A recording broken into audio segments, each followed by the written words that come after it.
자, 그러면은, 이 가드너라는 사람의 이 다중지능이라고 하는 멀티플 인텔리전스라고 그러죠. 예. 사실 뭐, 지금까지 소개해드린 뭐 여러 가지 지능 이론이 있고 합니다만, 현재 시점에서 가장 그 유행하고 있고 유명하고 또 현실적인 활용 가능성이 높은 그런 지능 이론이, 제가 볼 때는 이 다중지능이라고 볼 수 있고, 뭐 실제로도 많이 활용되고 있습니다. 여기 하워드 가드너라고 하는 심리학자는 특히 또 우리나라에서도 유명한데 역시 우리나라 학부모님들이 껌뻑하고 죽는 뭡니까? 하버드 대학교 교수입니다. 그러니 하버드 대학교의 교수님이 주장한 지능 이론이라고 하니까 뭐 대부분의 학부모님들이 여기에는 껌뻑 죽게 되는 거죠. 자, 그러나 뭐 그 이름값이 아니라 그 내용이 중요한 것이기 때문에 그 내용을 한번 살펴보게 되겠습니다.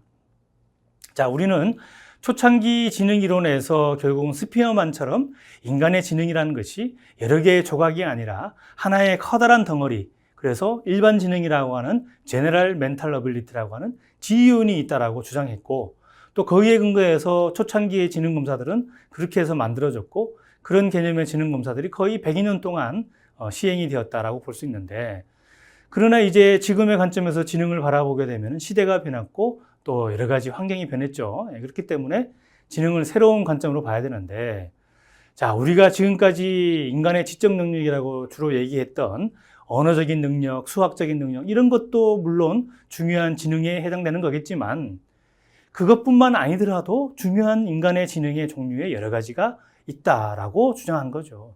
그럼 무엇이냐? 역시 언어적인 것뿐만이 아니라 또 공간적인 지능, 대인관계에 관한 지능, 또 신체 운동에 관한 지능, 역시 또 가장 많이 쓰인 논리수학적인 지능, 그리고 음악에 해당되는 지능, 또 자기 성찰을 포함하는 개인 내 지능, 이렇게 7개의 지능을 먼저 이렇게 분류를 해서 다중지능이다라고 추가했고, 또 그 다음에 자연탐구지능, 이것을 추가해서 적어도 이렇게 8가지 이상의 여러 가지 종류의 지능이 있더라. 근데 이런 지능은 한 가지 한 가지가 따로따로 독립적으로 이렇게 발전되는 것이기 때문에 이것을 뭐 IQ 개념처럼 IQ 120이면은 저 8가지 지능들이 골고루 다 총점으로 해서 120이냐 라기보다는, 그런 개념보다는, IQ 개념보다는 저 8가지 중에 어떤 학생은 언어 능력이나 논리 수학 능력이 뛰어나다. 그러면 그런 친구는 그것과 관련된 학자로 나중에 공부를 해서 직업을 가지는 게 제일 유리하겠죠. 그러나 반대로 저 8가지 중에 다른 능력들은 다 떨어지는데 신체 운동이 탁월해. 그러면 이 학생은 운동선수로 키워야지 그 아이의 개성과 적성에 더 맞는 거죠. 그죠? 예.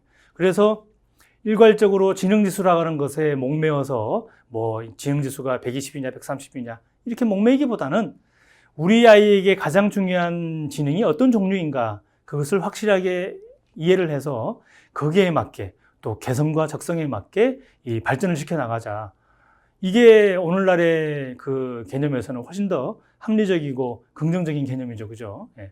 그래서 가드너는 한 개의 뭉뚱그려진 일반 지능이라기보다는 이렇게 8개의 따로따로 떨어진 독자적인 지능이 있기 때문에, 그러나 요 8개의 지능이 한 사람이 모두가 다 골고루 잘할 수는 없다, 이 얘기입니다. 이 중에 한두 개를 잘한다는 얘기죠. 그래서 그것을 발견해서 개발하자, 이런 주장입니다.